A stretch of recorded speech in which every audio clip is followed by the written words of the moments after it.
Man, I had a shitty weekend. Oh, well, I'm sorry to hear that. It was all right. I don't know what I'm expecting anymore. Well, I don't know how to react to that then. I know. We're talking a legend, Superman, new Superman book, new Doctor Strange book, and big multiverse news over at DC. Double dose of food news, not the one Dave shared, and then top 3 on a really busy week. Man, Yeah, there was a lot of shit this week. Yeah, a lot to get through this week. Yeah, we got our best of the year show coming up. We'll probably. You want to do that Christmas? We'll probably do that Christmas. I think Dave's gonna make it. We'll know more tomorrow when we talk to Dave. Well, yeah, let's just base it around when most people can be there. Yeah. Yeah, right.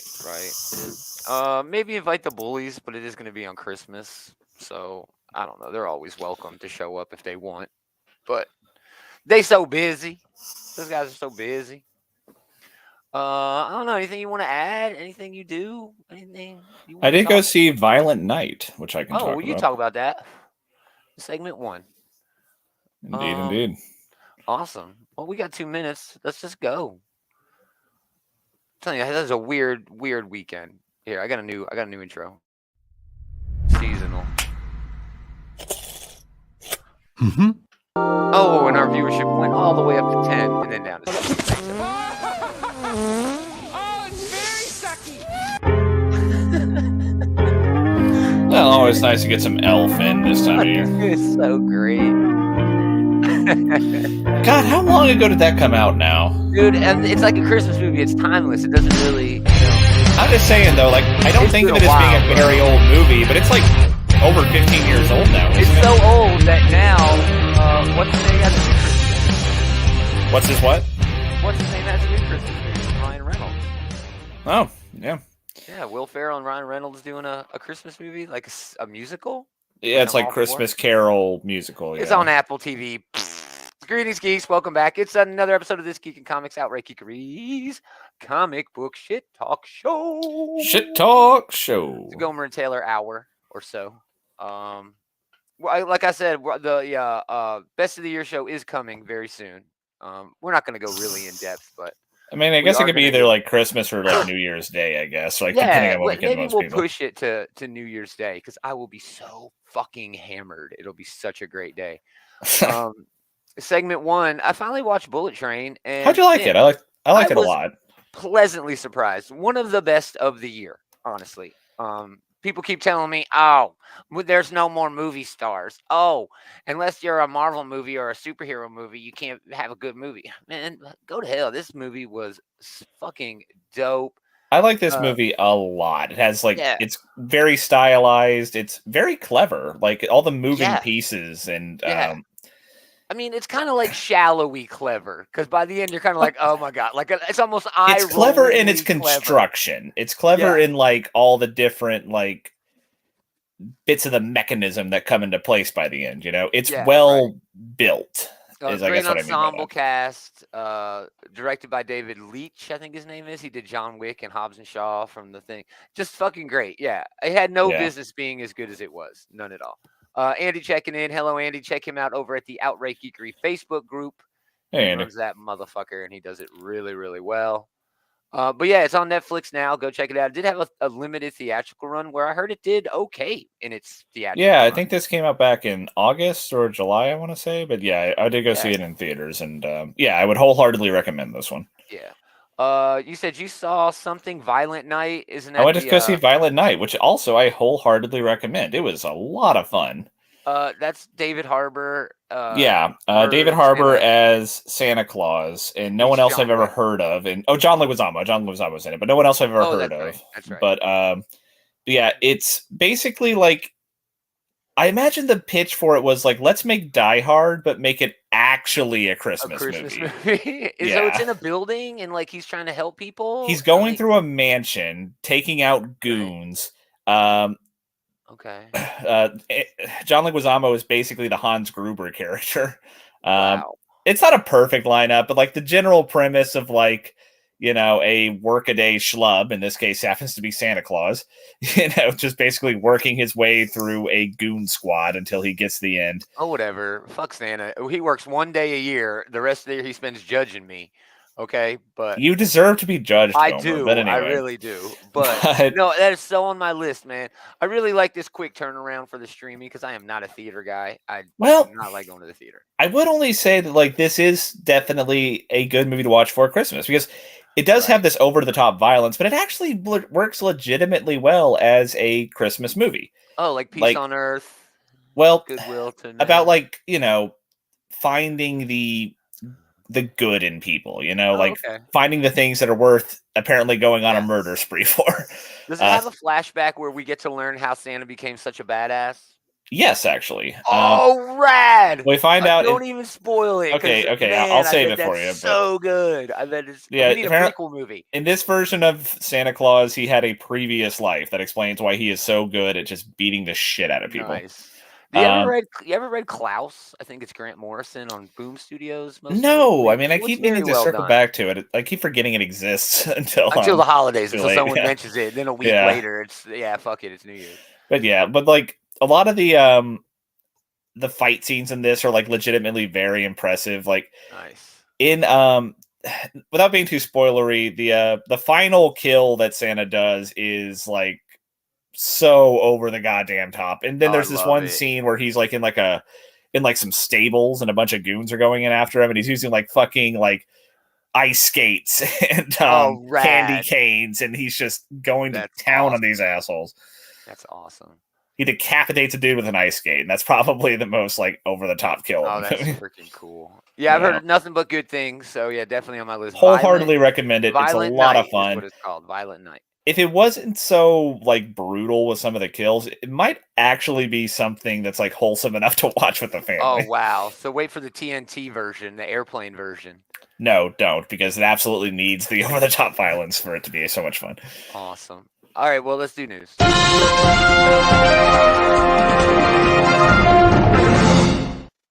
the show. Almost hit the wrong button. Anyway, Marvel, and I know you noticed it this week, is celebrating a legend in the pages of their comics.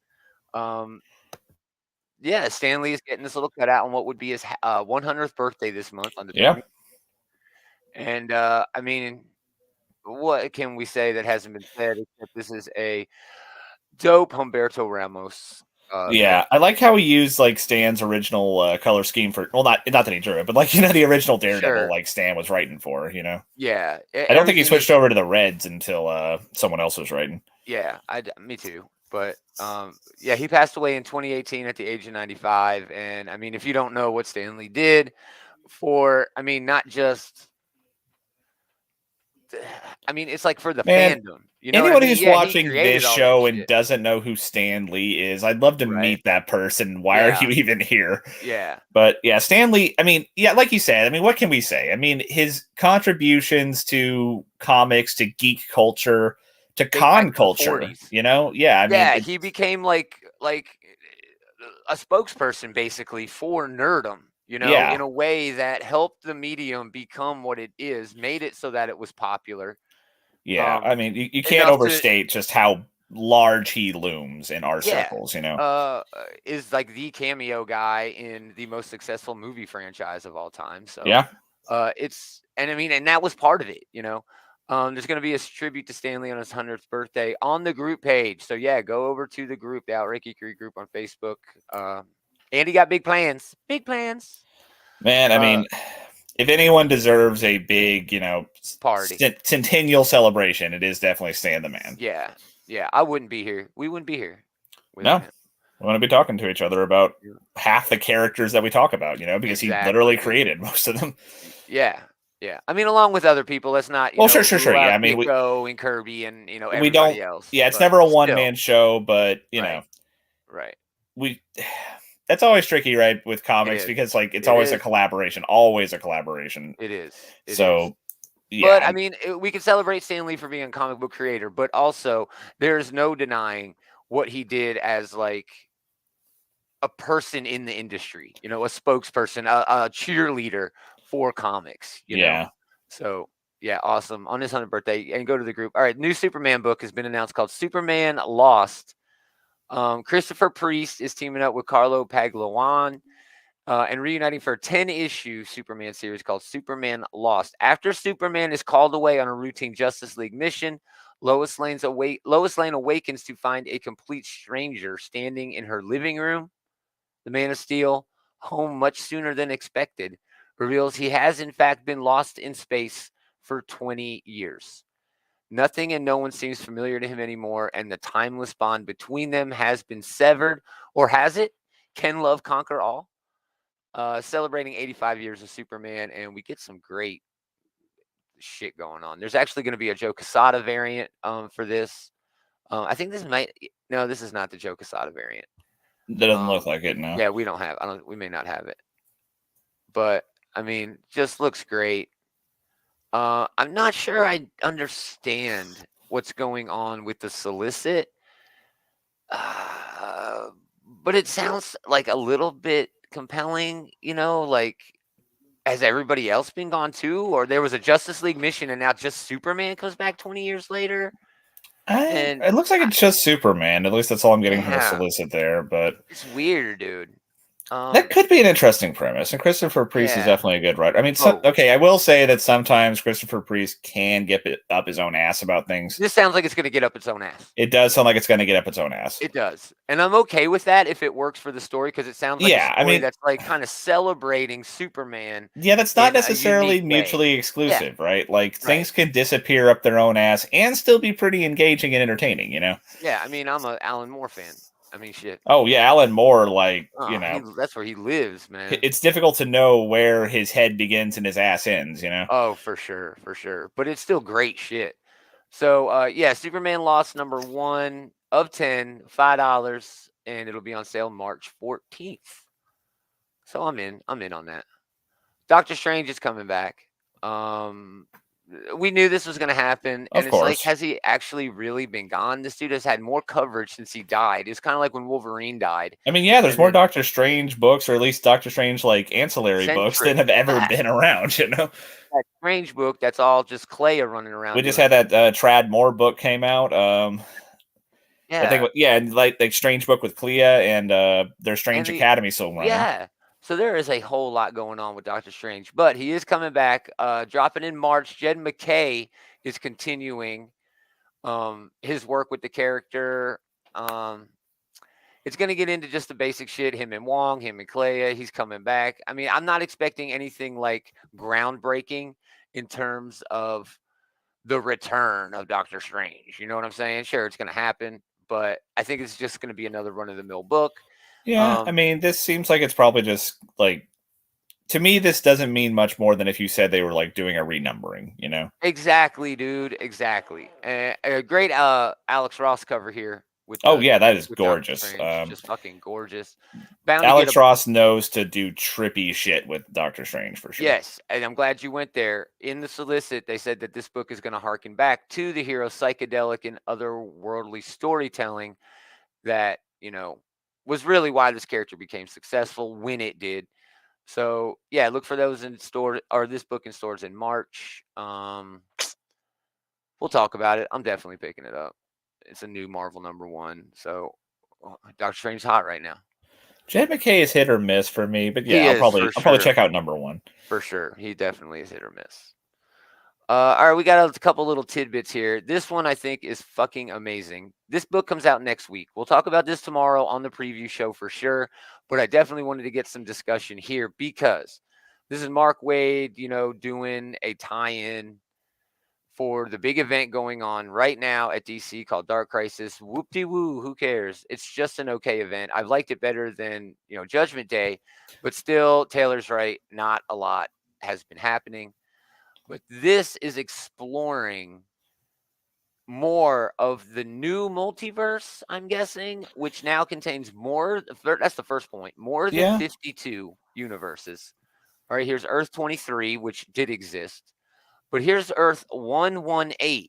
Is that Dark Knights of Steel? That's universe? Dark Knights of Steel, bro. Now, you know who told me about this first? Leroy from over at the Comic Book Bullies. He's like, oh, man, that's going to happen. the Dark Knights of Steel characters are going to be in on their own universe. And I'm like, man, that'd be cool, but I doubt it. But fucking A, it's happening. I mean, the way the story is progressing, that doesn't seem like these three should be on good terms with each other. But right, yeah, maybe. But it is definitely a fun. maybe it is. But this definitely is like a fun universe to explore. And I always forget the name. Is it Calvin Cooper, the Superman up there at the top? Yeah, I think it's Calvin Cooper. I have his first appearance, which is very, very expensive. I actually have that one too. Nice. It's a great cover too, man. I'm back in Final Crisis, right? Yeah. But there's another little bit to here, and I know you are going to like this. There is another universe that was revealed in the preview, and it's Earth 27. Oh, hell yeah. Get the Jurassic League is now officially a part of the fucking multiverse. Gun to my head, $1 million bet. This Jurassic World where all of the heroes are fucking dinosaurs is never going to actually be officially canon. Well, I'm wrong. I would have lost that bet. I don't even remember what Earth 22 is. Isn't that when all the bad guys are good guys? Earth 22. I don't know. I mean, that almost looks like Kingdom Come Superman there. I don't think that's who that. I don't recognize the other two, so I don't think that's what that is. I mean, that looks like a weird huntress, but it's not. Maybe. I guess it's supposed to be Wonder Woman, right? Since these are all right. And that's Batman as Ra's al Ghul, I guess. See, I don't remember that universe. If anybody knows, just I do not know that universe. Whatever that is, I do not know it. But man, that is fucking wild. That Jurassic World. I mean, Dark Knights of Steel, I could see that. Yeah. That kind of makes sense as a different universe. Jurassic World? It's definitely a safer bet than the dinosaur universe. Yeah. Oh, dude. Yeah. So, I mean, now your multiversal Justice League can have dinosaur Batman. That almost looked like a Gotham by Gaslight Batman there on the cover, but maybe not. It's hard to tell. It's just like his shoulder there. Yeah. Oh, yeah. I mean, there's definitely 3 different versions. Well, it's definitely Dark Knights of Steel Superman. Yeah. Yeah. I don't know which Wonder Woman that is, man. And then, Batman, that might be Gotham by Gaslight Batman with the shoulder pads. The cloak, the cloaky looking cape. Yeah, I don't know. I'm not sure about this. But what does this mean post Dark Crisis? Honestly. Well, presumably, Pariah, I guess, is successful. He did restart the multiverse, and I think that was the big stinger of the last issue, right? Is that they still have to figure out a way for it to not just explode on itself or whatever. Yeah. So I guess they succeed, and we get a new multiverse. I'm hoping we get something like a Exiles, version team over at DC, something to explore this shit. That could be fun. But yeah, that blew my mind, dude. And the only reason it really blew my mind is because when I saw it, I was like, that motherfucker, Leroy was right. Couldn't believe it. Last bit, Jeff is getting collected. It's Jeff, #1, Kelly Thompson, Gurahiru.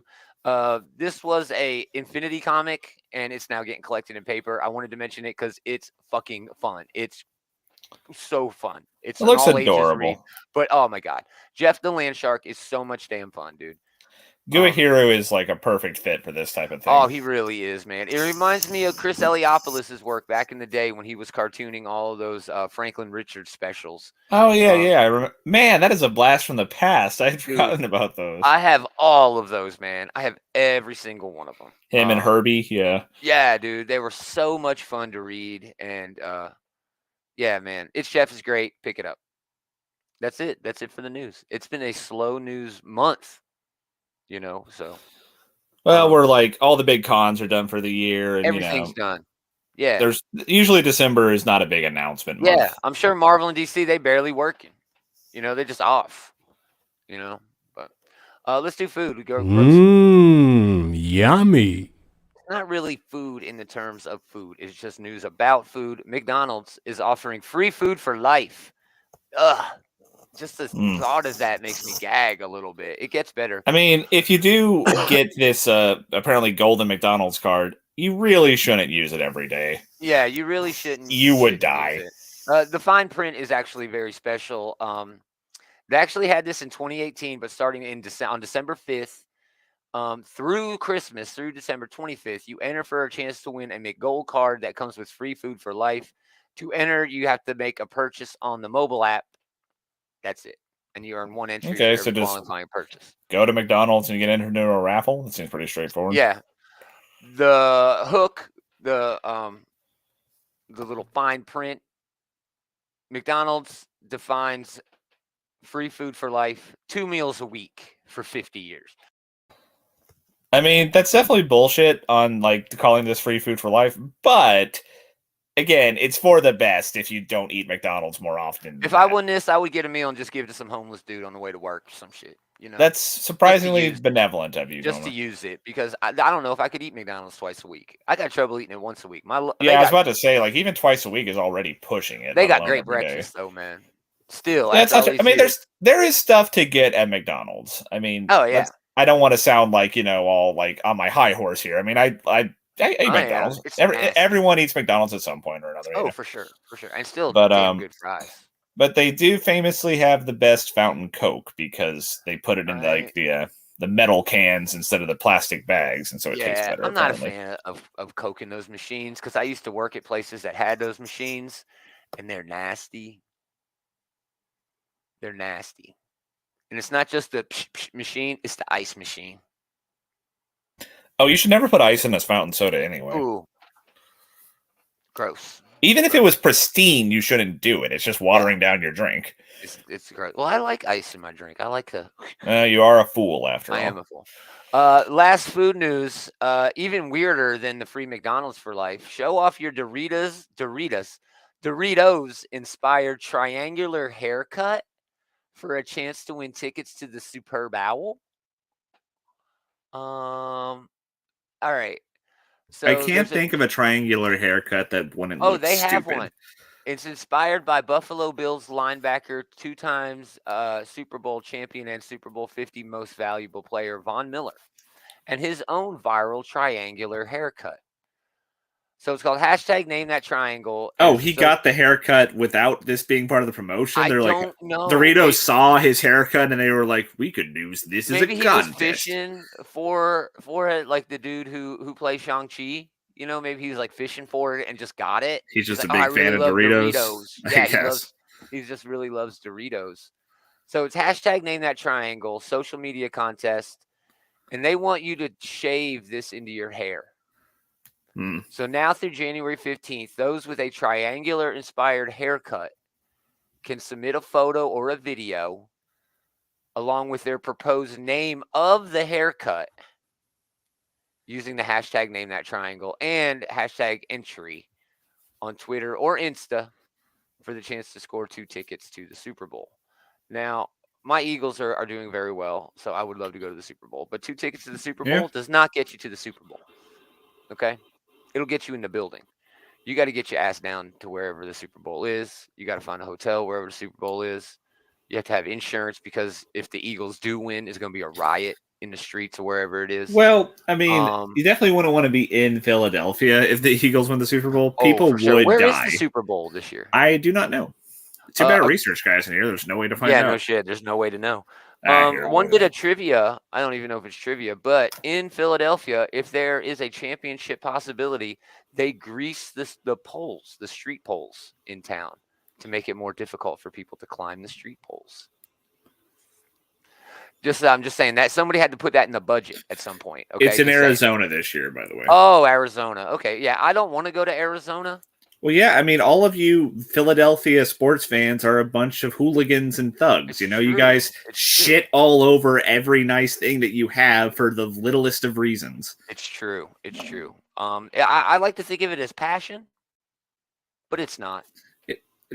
Last time the Eagles won the Super Bowl, I saw somebody took a bite out of horse shit because a fan was egging him on to do so, like literal horse shit. Yeah, that is not passion. You guys are just awful people. That one guy is definitely awful. He's hardly an outcast among the Philadelphia Phillies fans. That's nasty. Not Phillies. Well, Eagles. any Phillies too. Any Philly related sports fans. Yeah, the Flyers, the Sixers.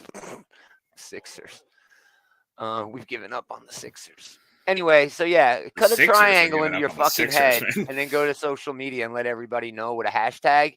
And you might go to the Super Bowl. I'm not doing that. Cut my hair? Shit. I would rather. Okay, so I am actually trying to picture what triangular shaped hair on you would look like. I would try to do it like. Would you do like a kind of flared out ponytail on the back or something like that? I would kind of like mohawk it and then let me get lower. Then yes, like flare it out like a Moon Knight pyramid on my fucking head like that. Or I could just leave it the way it is right now. And with enough Elmer's glue, I could get it into a full triangle if I really will say wanted that to. you do have a lot of hair to work with. If you were determined enough, you could probably get it into just about any shape. Yeah. Elmer's glue is the best. Elmer's glue comes out with shampoo like that, hot water and shampoo. And I find it weird that you know out. that. I've done shit with Elmer's glue with my hair before. I'm not surprised. The internet taught me to use Elmer's glue. They said it was very okay for your hair. Came in. It's all natural. That's good. It's all natural. Elmer's glue is. Yeah. I'm learning all sorts of things I didn't know about Elmer's glue. I didn't realize it came out with the shampoo. I didn't realize that it is all natural. All right, moving off this food. Let's do comics because, man, there were so many comics. I don't even know where to begin.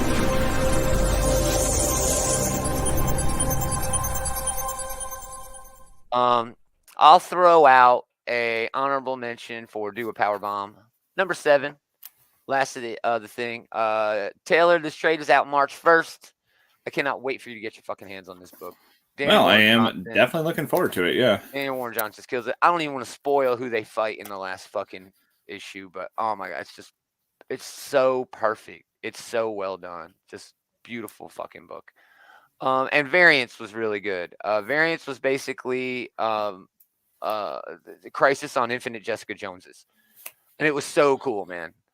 Like everything that Jessica Jones is, the one we know, the one that she's versing, going against the pink jewel looking one, she is the worst fucking version of Jessica Jones, right? Like this should make our Jessica Jones feel so much better about the person she is, because the jewel that she's fighting in here basically had like a crush on Cyclops.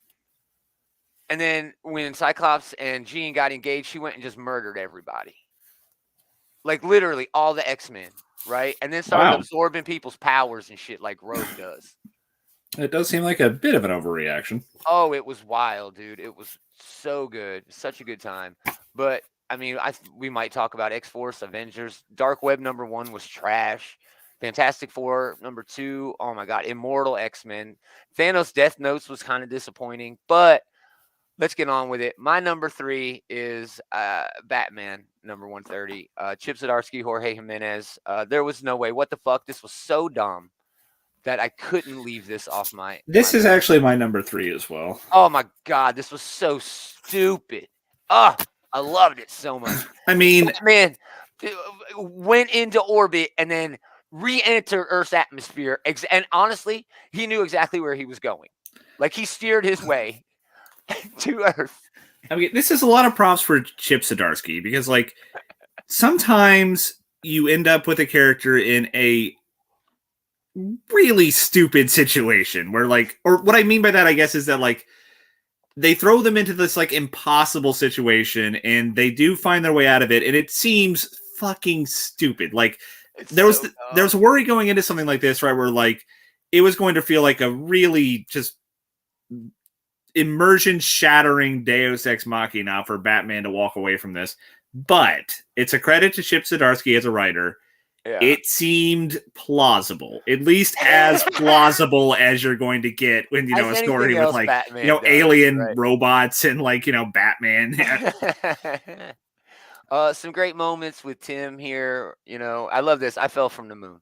Oh my gosh, just perfect. Yeah. But this panel right here was just wonderful. That was a great moment. Yeah, and I really liked how Batman talked about Tim and fighting. You know, how he was always his best, I don't know, sidekick is the right word, but his best partner when it I would honestly say he's the best Robin. At least not necessarily the best character to be Robin. Yeah. But he is the best Robin. Batman seems to think so. Yeah. I guess it all depends on what you think Robin's place should be. As someone who's like a supporting character for Batman, I think Tim Drake is definitely the top dog on that. Damian is the exact opposite of that. What's the opposite of support? You know, that's true. Damian is a real anchor around Batman's neck most of the time. For sure. But yeah, I mean, big spoiler: the guy does fall to Earth and lives, but then the robot just murders him anyway. It's awesome. Yeah, well, I mean, that wasn't the stinger though. We see him like pop up in Crime Alley somehow at the very end. Yeah, so I'm sure we'll get what the hell's going on next time. They obviously did not just really kill Batman, but no way. If they had actually killed Batman, we would be getting like thousands of tie-in books coming out next week. Oh yeah, the death of Batman. Yeah. But yeah, great number 3. So all right, let's mix it up.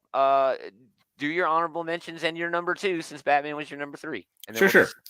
Switch it up. I will say one more time for the record, though, that Batman being able to make a robot that Superman can't beat is idiotic.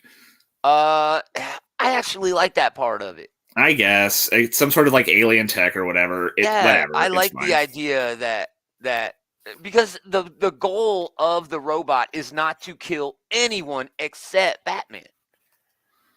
That's also like a fail-safe. Sure. I just mean like the engineering feat for Batman to create a robot so fucking stacked that Superman can't beat it. Right. Even with a super suit, even with his own Iron Man suit. Yeah. And I get that he had like kryptonite or whatever, but still. Okay, whatever. Moving on. Honorable mention for Miles Morales Spider-Man number 1. This had a lot of first issue syndrome is the main reason it's not on my top 3 because it's introducing. Hey, I've been out of the Miles churn for a minute. Well, I haven't because this is my number 2, so we can talk about it. We'll save it then. Cool. Honorable mention for the Punisher and for Captain America: Sentinel of Liberty. They're both honorable mentions for the same reason because these were like transition issues. These were both like something big just happened last issue, and we're moving to the next big thing in this issue. Yeah, I love Cap getting busy in this. Man, good for Cap, honestly. Oh, I was like, yeah, because you know what, Captain America, Steve Rogers, always gets this virgin rap associated with him. It's so dumb. It's so stupid. He can be a little puritanical, Of course he fucking. I don't like it when they write him as like some sort of like uptight prude Puritan type. Yeah, dude. He's making breakfast in this. He's banging before coffee, after coffee. Oh, it was great. Sex positive Captain America. Good for them. Boom, exactly. But, I do continue to love this book, but yeah, it's a transition issue that keeps it on my top 3 this week. Sure. X-Men number 17. It was cool to see the reunion between Sync and Laura. That was a lot of fun. It was also. I think it was kind of last week. Oh. Maybe it was because I missed. Your books got mixed. Some of them got mixed in. So okay, never even mind. But I did enjoy it. It was good though. X-Men Red, a rare, not my top 3 this week. Oh my god, this is my number 1 book of the week. I loved it a lot. I did love it. What else is there that is not on your list? We'll save it. Holy shit! We can talk about it later. I did like it a lot. It was a pretty crowded week for me. Yeah, it really was. Avengers number 63 was big, dumb, stupid fun. It was kind of cool seeing like the Avengers teams, plural, team up against the Masters of Evil here. Some of which got like jobbed. Like they fucking dunk on the stupid Ghost Rider Goblin thing. Oh, they really do. But again, it's just Aaron having a whole lot of fun. And I love this stinger at the end where Phoenix is like, I'm coming, baby. Mama coming. Yeah, so I did like Odin's reaction where like Thor's like, "Where's my mother?" And Odin is understandably like, "What the fuck are you talking about?" Because she's not actually Thor's mother. That was such a misleading thing. But anyway, all right. So my number 2 this week is Fantastic Four. Number 2. Nice. This was a really interesting blend of wholesomeness and some abjectly horrifying panels that they threw in here. Yeah. Like when they Nasty. It was interesting seeing kind of like Doom's like kind of twisted logic at work here. We're like, hey, this lady did me a solid, so I'm gonna make her a whole town of Doom bots to cater to her. And then when she dies, we're gonna keep her alive in a really fucked up way. Why, Dr. Doom? Why Doom? Why? Well, I think he just like left this on autopilot and like the autopilot forgot about it. I don't know if he forgot about it. It's just it wasn't a concern of his anymore. Right. In his mind, I'm sure like that is a debt paid, whatever, not my problem anymore. Yeah. I got no problem with this. Oh, go ahead. I was just going to say though that like Ryan North is definitely a great fit for this team. I really like the dynamic he gives Reed and Sue. I really like how like both of these issues have been just kind of like, a mystery of the week type thing where they have to come up with like the best way to help everyone, This is not a bad issue at all right? But this is such a different approach for the Fantastic Four, for this team. Yeah. And I'm at this point, I'm not really sure what to think. I'm sure North is going to get there and bring all this around because there is this underlying mystery that's sort of keeping things humming. But the direction is definitely off-putting. It's like jarring from these feel like annuals. These feel like Fantastic Four annuals. You know what I mean? Where we're just getting this fun little side story, and it was fun. And I did have a great time reading it, but it's not a hero book. It doesn't feel like the hero book. And it doesn't feel like even the traditional Fantastic Four family book.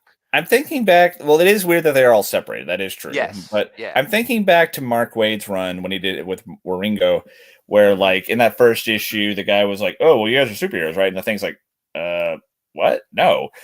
And because like they work best as a family. It's nice to have a change of pace. Not everything needs to be like a cosmic extinction level event. Like which I didn't dislike Dan Slott's run. I liked it quite a lot, but I think that this is a good break from that. This is I like the smaller stakes. I like the exploring the peculiarities of the Marvel universe, right? Like Ben and Alicia ran into a mutant who can reset time every time he gets upset, and they have to basically like give him some fucking counseling so that they can save everyone. Here we have a bit more of like a macabre mystery going on, Yeah, but everything is still so bright and so, gracious. It is. Yeah, and husband and wife just play each other perfectly. And Sue, as the narrator here, is great because she says things like, "Oh, and then I just fall in love with him all again," and it's like, oh man, her respecting her man and loving her man is so positive, and you really feel he's like a really good guy. You feel like they have a very wholesome, very stable relationship, and that's cool to see. It's a lazy crutch for a lot of writers to just like now everything sucks and there's tension and things like that. There's a place for that every now and then, but it doesn't need to be a constant slew. Every now and then we need a book like this to come around and remind us that, they are a family, and that they do love each other. Yeah. So I'm really ready for the next issue, the Johnny Storm issue. He's one of my favorite characters, like overall, but I really want to see what happened to New York, to the Baxter Building, or was it even the Baxter Building at that point? It was like the townhouse or some shit they were in. I don't know what. We don't know what. We're either going to get those answers there at like the end of like the quote unquote volume cycle, or we're going to get at the start of the next one. So either my thing is 5 and 6 or 7 and 8. Yeah, like issue 4. It will then be like getting back together, or maybe they'll roll right into the younger kids, Valeria and isn't their name Valeria? Valeria. I always put the accent. Just Val. Yeah, Val and Frank. I shouldn't call him Frank though. He's Franklin. He is Franklin. Yeah. It's weird but I want to see them. I want to see the Future Foundation sort of characters if they are still going to be part of this, which I think they should. They should. Yeah. So we'll then see, again, I think one of the things they're alluding to, though, is that like their children are involved in whatever this thing they're not talking about is. Like Ben and Alicia's kids. I don't think they're dead. I just think they're like trapped in another dimension or some shit. Oh my I don't know. Goodness. Well, I'm glad they went on vacation. I know that's what I do. If my kids got sucked into a different dimension, I was like, awesome, let's go to Florida. I trust Ryan North. We're gonna see. Oh yeah, me too. For sure. Moving on, my number 2 is Miles Morales Spider-Man. It did have first issue syndrome, Cody Sigler, Federico Vicentini, but it was big. It was really big. It was a whole lot of fun, but it was ground level. It was Spider-Man doing regular Spider-Man shit, but it was also had these hard-hitting moments that really pushed the idea of how bad it is to be Spider-Man. And you know what? It's not really all that bad to be Spider-Man. It's hard to be Miles Morales. Yeah. And that's what this issue pushed. And it's so good to get back to that traditional sort of thing. They even sort of allude to it in here. The Dear Diary thing, that's all picked up from Saladin Ahmed's run. He sort of started that, my counselor wanted me to start doing a diary using that as the narration. I'm glad they went back to that because they did sort of drop off of that in the last series. and it was a bunch of clones, and it was beyond. You know, there was a bunch of shit going on that became so huge and massive that it really felt good for this to sort of catch a breath, you know, and be like, all right, I'm back, you know. So the story is building really well too. So the art, but man, so explosive and kinetic. Every fucking panel is just moving, and it's so great. Yeah, I'm really looking forward to the rest of this series, man. Very excited. It looks like this will once again be the Spider-Man book to read. At least ongoing. At least the ongoings. At least ongoing, yeah. Yeah, ASM cannot keep up, man. Peter Parker has become fucking boring. He's become a boring adult doing boring adult shit. It's not a problem with the character. It's a problem with the writer, you know? Well, that's how they're writing him. But yeah, that's how they're writing him. You don't have to, though. On him. Yeah. In this, yeah, they are shitting on him. But in the Miles Morales book, at least in this first issue, like that moment when he's talking to his parents on the phone, they're mad. They're grounding him. But man, they are so supportive. That was a really wholesome conversation. Oh, it really and was, that is an important distinction, right? Like, yeah, Miles is going through it right now, but he has his family. That moment of, you know, connection, that moment of support, it keeps this from just being misery porn.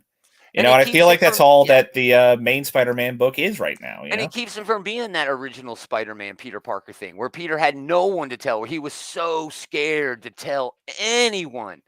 Rightfully so. But it did lead to the misery porn that Peter Parker is so known for. Yeah.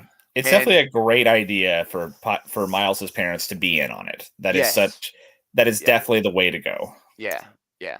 I also like how they bring in like the power, whatever in here, the New York City thing that like takes underage superheroes and says, no, you can't do that. It's kind of like the Superhuman Registration Act during Civil War. I like that that's still going on here. That was Cradle. This was the thing from Devil's Reign is what this is. Well, isn't it sort of like an outshoot of Cradle, though?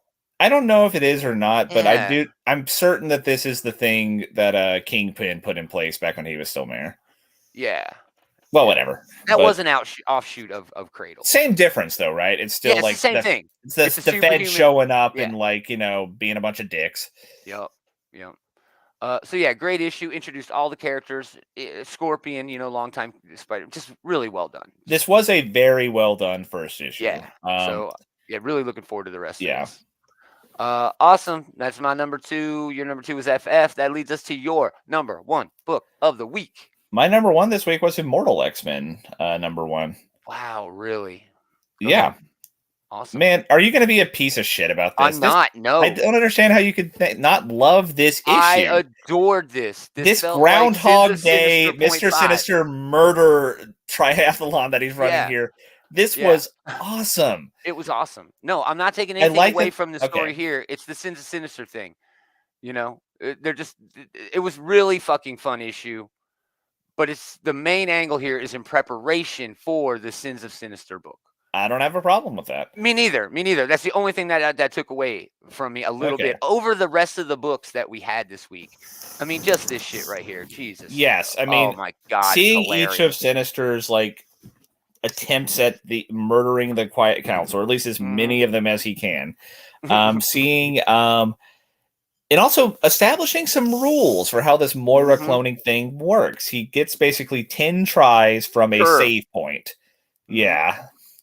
And so it's interesting seeing him like, I love that sequence where like he tries the battle suit 3 times in a row.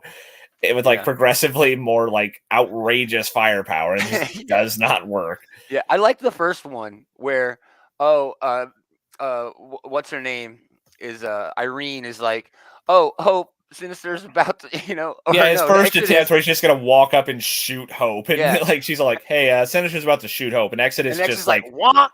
Just I love Exodus just like fucking erasing him was such a good panel. I also love the interpersonal relationships here where Hope's like, oh, Exodus, I'm borrowing your powers, and he's like, go, you know, honored, you know, to do it because she knows, you know.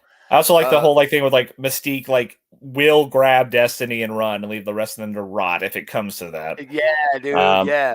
I also really enjoyed like Sinister's like his notes about like that's exactly what I was about to say. And it says importance of murder. Sinister is 0 out of 10. And then on the second one, there's note, I've died 3 fucking times. Just 9 so times by that great. point. Or whatever it was. Yeah. Just so fucking fun. But again, it doesn't feel like it's going to really go anywhere in terms of the story, except to where we already know where this story is going to go. They are leading us up to Sins of Sinister. That is definitely... It sort of telegraphed the punch a little bit for me. But I suppose. Fun. It was fun as hell. This was a hell of a journey to get there. And it's making me very excited about Sins of Sinister. Oh, yeah. So mission accomplished, Yeah, for sure. Now, I have a problem with putting more than one X book on my list, right? Because X-Force was pretty damn good this week. Honestly, that's why X-Men Red probably didn't make my top 3 this week. Yeah, X-Force was damn good this week too, man. A lot of fucking shit. That reminds me of another fun thing from the Sinister issue here, where you're not even the darkest beast anymore. Yeah, you're not even the darkest beast anymore. And it's like, oh shit. But my number 1 this week, getting to it, X-Men Red, number 9, Al Ewing, Stefano Caselli. Still the best of the X books, and I won't even argue it. It is. I get why the X-Men book is the flagship, but this is the best of the X books, and it's no not disagreement even here. Close. Beautifully drawn every fucking month. Well written every fucking month. It perfectly uses continuity from all over X history. I mean, going back to the Emperor Vulcan shit, that page, I love the whole, he's been saying that this whole damn time, right? Is it happening now? Is it now? And now it's happening now. Yeah. Andrew, thanks for hanging out. We appreciate it. Yeah, X-Force was fantastic this week. All the X books were really good. Well, Walker's had some problems, but I loved this. Sometimes somebody's got to care enough to be the bad guy. I just love this panel. It says so much about Abigail Brand and her character. Where she legit thinks that she is the good guy.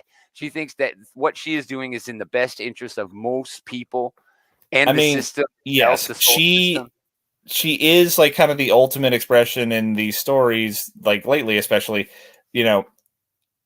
I will do whatever I have to for the greater good. I will do the worst things in the world for the greater good, Yeah.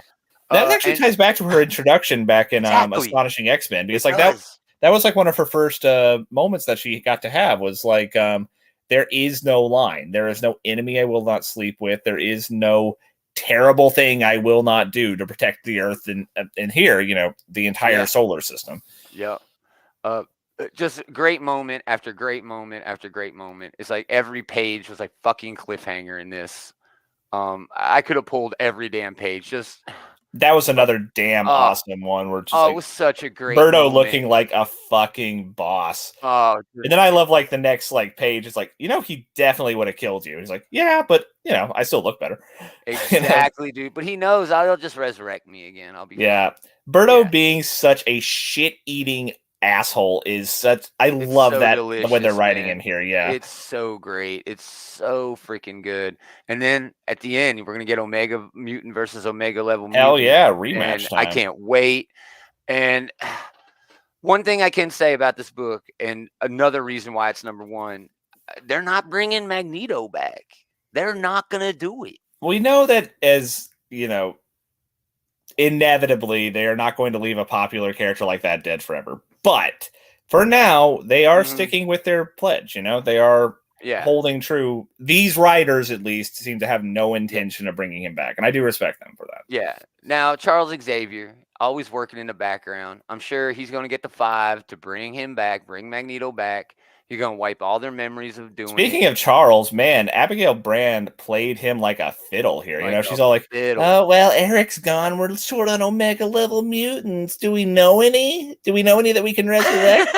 Yeah. The thing about that is when Xavier told Cyclops was all on board too.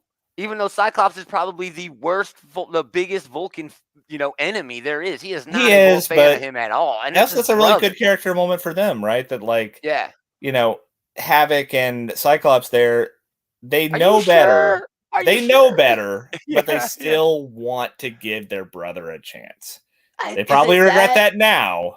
I do think it's part of it. There's definitely a part of it there. But again, it's this whole Krakoan, this nationalism of, well, no, we need Omega level mutants. I mean, that's definitely that is definitely the weakness that Brand exploited here, Yeah, for sure, man. But man, such a great book. Man, we could talk about some of the books that we didn't talk about. Daredevil was nice this week. Daredevil was a lot of fun.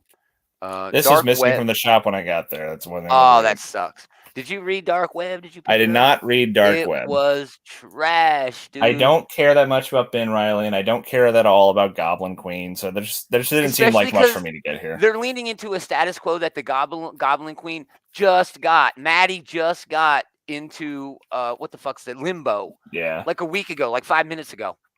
You know? Yeah. Oh, it's stupid. The Gargoyles book. Did you pick this up? I did not. Yeah, it was just okay. I'm not going to continue reading it. I mean, I used to be a Gargoyles fan. I guess I'm not anymore. I guess I'm just not. Well, I'm glad that it exists. I am because me too. I have a lot of fondness for the Gargoyles franchise, but this was. I usually, whenever it's like a franchise tie-in, I usually wait to hear back before I'm going to spend my money on it. You know? Yeah, I would. I don't know. It might pick up after a couple issues, but I'll wait to hear how the trade is. Right. Secret Invasion #2. Any other week that wasn't this monster week, this would have easily gotten in my top 3. I am really, really enjoying this book a whole lot. Yes, it's retreading stuff that happened in 2008. But oh god, was that long ago now? I think it was that long ago. Fucking hell, man! You keep saying things that make me feel really old. I know, right? But man, it was a wild week in comics. So many. Well, I mean, this only exists to pimp the TV show that's coming out, so a bit of a double standard there for you in Immortal X-Men versus this. Yeah, I mean, it's true. It's true. I think I'm really excited about the Sins of Sinister event books. And I'm not really all that excited about the Secret Invasion TV show. I guess. It's just going to be okay. Yeah. But man, there were so many of these books that easily could have been top 3 for me this week. It was just a crowded week. It was hard for me to split it down. Busy. If I didn't want it to be just all X stuff, I definitely could have put X-Men Red and Immortal X-Force. Both in my top 3. I could have put X-Force. I could have put X-Force. Yeah. The only reason Batman made it is because Bruce Wayne re-entered orbit, or I mean, what the fuck? That sequence is gonna be one of those like feat moments, you know, like one of those things where like really? when people are talking about like stupid, outrageous things that Batman has been able to pull off. This ranks really high. Yeah, the fact that he was able to make it not just seem like author bailout bullshit is a really good testament to Chip Zdarsky's writing here. You know, I thought it worked. It did. That's what I'm saying. It said like it really like okay. I think I'm buying this. It was plausible. I think I'm buying it. Yeah, it was definitely plausible. Maybe if I was a rocket scientist, I wouldn't have. But oh yeah, Neil deGrasse Tyson died. You know. Oh yeah, and didn't burn up. Andrew didn't burn up. Made it. Dude, he's got a bat cloak, dude. They addressed it in as part of his suit. I mean, it does still. The fact that it's something that really should strain credulity, but he managed to write it well enough that it came off. Yeah. I kind of like it because Chip Zdarsky is reminding you, you're reading a fucking comic book, dude. Yeah. This is what's supposed to happen in these. I remember a few years ago, Spider-Man did something similar, but he is actually superhuman, so I guess he was falling and he ended up making like a web parachute or something at some point, probably. Yeah, he made like a crash pod or something with his webs or some wild. I mean, Groot did it too. Groot saved like 10 people. So I guess on the tier list here, Batman and Spider-Man survived, but Groot didn't. So. Groot had to regen, but I won't. Man, and there were like 5 Bat books this week too, and they were all okay. But all right, let's wrap it up. Thanks for hanging out, everybody. We really appreciate it. Come back tomorrow. We're gonna do the preview show. Dave will be here. We're gonna talk about all the books coming out next week, and there are a ton. Also, hang out on this channel for the comic book bullies. Leroy and Eli doing a show on pop culture. I don't know what they're gonna talk about tonight. There has not been a whole lot going on. But check them out, please, if you want links to their show and ours, outrightgeekery.com. All the links there are for everything that we got. Merch, Patreon, all the subscription channels, all the social channels, all the shit. It's all there. Check it out. Go to the group. Go search Facebook for Outright Geekery and go to the group. Fucking awesome shit over there. Awesome. Yeah, thanks for hanging out, everybody. Most of all, thanks to this guy for hanging out with this guy. Hell yeah. We are going to do it again next time. Same geek time, same geek channel.